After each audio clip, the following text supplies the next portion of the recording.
Now you see it, now you don't. When I first got hired, I started doing videos for my company because I thought it would help bring in business, for me specifically, but also to the store overall. For the first few weeks, it was going fine. The staff were telling me how good I was at it.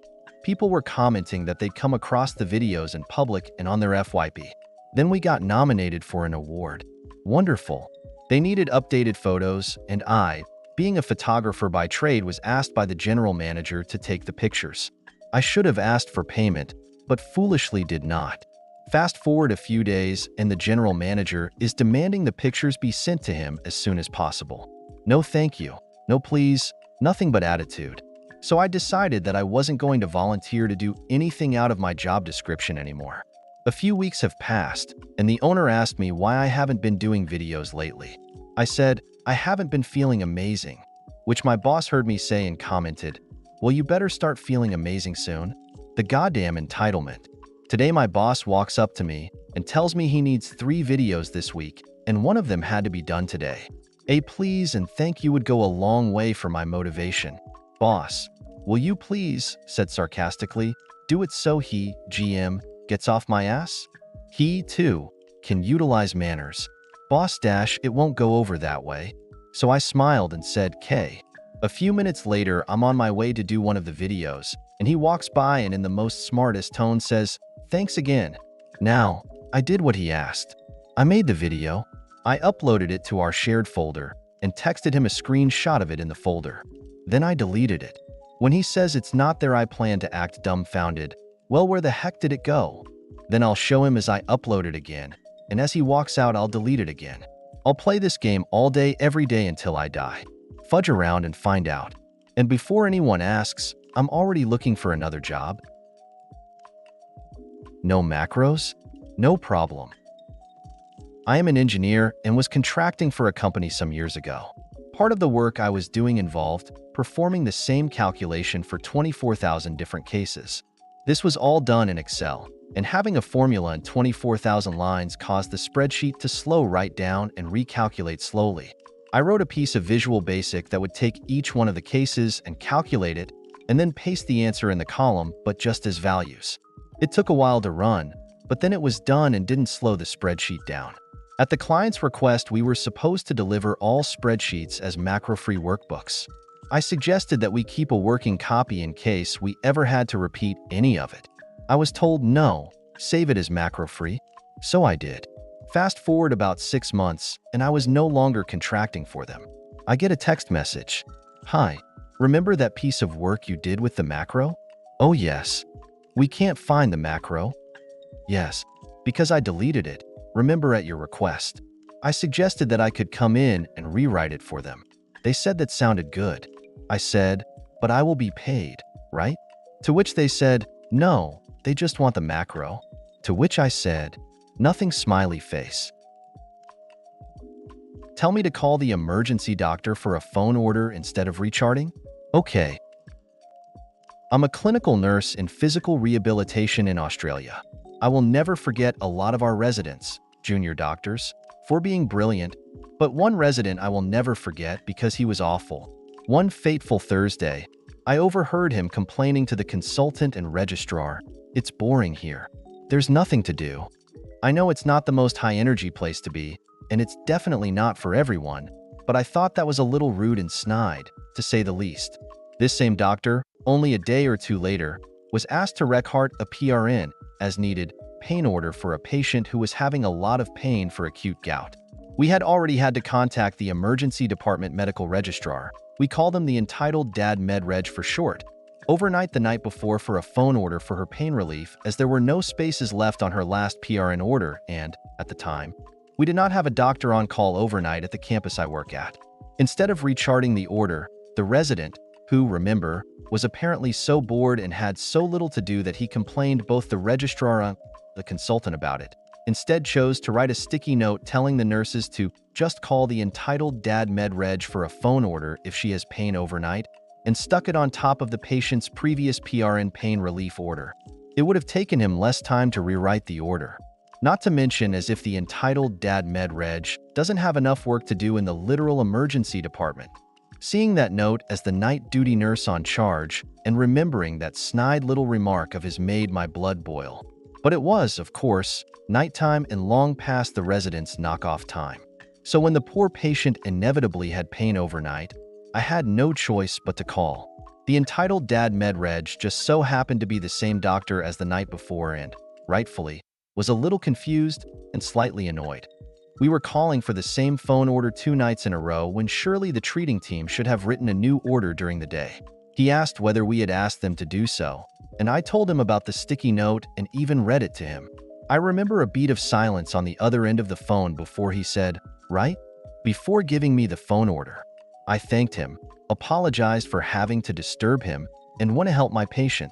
When I came on the next night, lo and behold, the resident had written up a new PRN order. In fact, we never saw a sticky note like that again, and PRN orders were rewritten in a timely manner.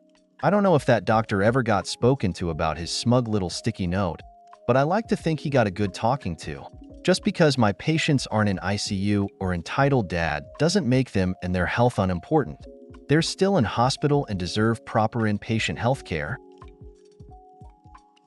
Manager wants to micromanage everyone and everything. Sounds good to us. MBA, Master in Business Administration. More often than not, those who possess such a degree are neither masters of anything nor business savvy. Unfortunately, MBAs often possess enough fluency of buzzwords, jargons, and acronyms that they fool many HR departments into believing they bring tremendous value. Their perceived value is often far greater than their actual value. The company I work at was recently acquired. It was a profitable company with a great culture. This all changed when the new owners decided our company was absolute crap and needed to be fixed with structure, hierarchy, and order. A new CEO came on board, fired all the old managers, and hired someone with an MBA to manage the department I work at. The CEO is keen to turn things around and to ensure we obey, submit, and kowtow. This new manager, Bob, is a company man who came from the acquiring firm. Instead of understanding the who, what, when, where, why, and how of every person and processes, he began his reign of terror by ruling by fear, whether it's accusing us of inefficiencies and laziness, e.g., why aren't you staying later like everyone else? Nitpicking our work, to micromanaging things he has zero understanding of. He loves preaching about MBA management techniques, leadership, standardization, metrics and matrices, AI automation, and anything that sounds good on paper. Note the term preach, because that's all he does. He does not execute or lead. He just talks and manages, but fails to understand. Because of who Bob is, we all have become yes man to his every will. We keep our head down, nod, and smile. His fluent command of endless buzz phrases, acronyms, and nonsense has us so awed. We mostly just sit and stare in silence. The highlight of every meeting is that he would talk to the very last second of the allotted time. But whenever a meeting somehow ends earlier than the allotted time, he would tell us, "I'm giving you some time back." This implies that he owns our time when we're here. Because Bob wants to be the center of attention, he's asked us to involve him with everything. A hands-off manager who just loves taking credit for our work and micromanaging us wants us to involve him in everything? You bet we will comply. From that day onward, everyone in our department asks Bob, in writing, for his thoughts on just about anything, from simple approvals to his input on complex design of processes he has no understanding of. Even for items that does not require his action, we CC him in order to keep him in the loop. Every correspondence, even with vendors about basic stuff like updating credit application details, will involve Bob. Because Bob loves meetings so much, we invite him to talk at length in meetings about trivial matters that absolutely have no real-world consequences. We talk about everything he wants to get involved in. We know how much he loves listening to his own voice. There is something so magical about being able to manipulate a manager into inundating ourselves with so much pointless paper trail, processes, and meetings. Not only does it ensure the manager is aligned in our day-to-day, so he would be responsible if something goes wrong, it makes the manager feel good about doing something, and it makes us feel good about doing nothing much at all. My buddy did not need a spotter for his bench press attempt. When I was working at the gym many years ago, a friend of mine came in to work out. It was a slow time of the day, so very few people were working out and the gym was a small one. The area was split in two parts, divided by a fairly large U-shaped bar. One quarter was filled with a few benches, dumbbells, and barbells, and the other area was filled with machines. My buddy was a really nice guy, but tended to overestimate his abilities.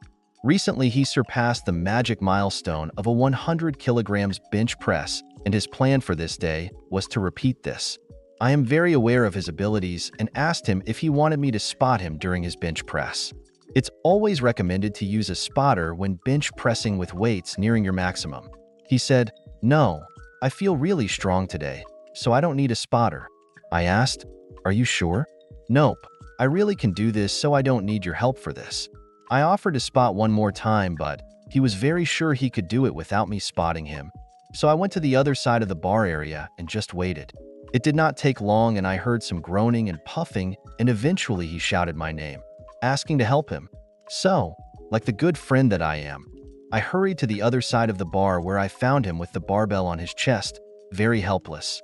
I laughed for about 10 seconds, and then I removed the barbell from his chest.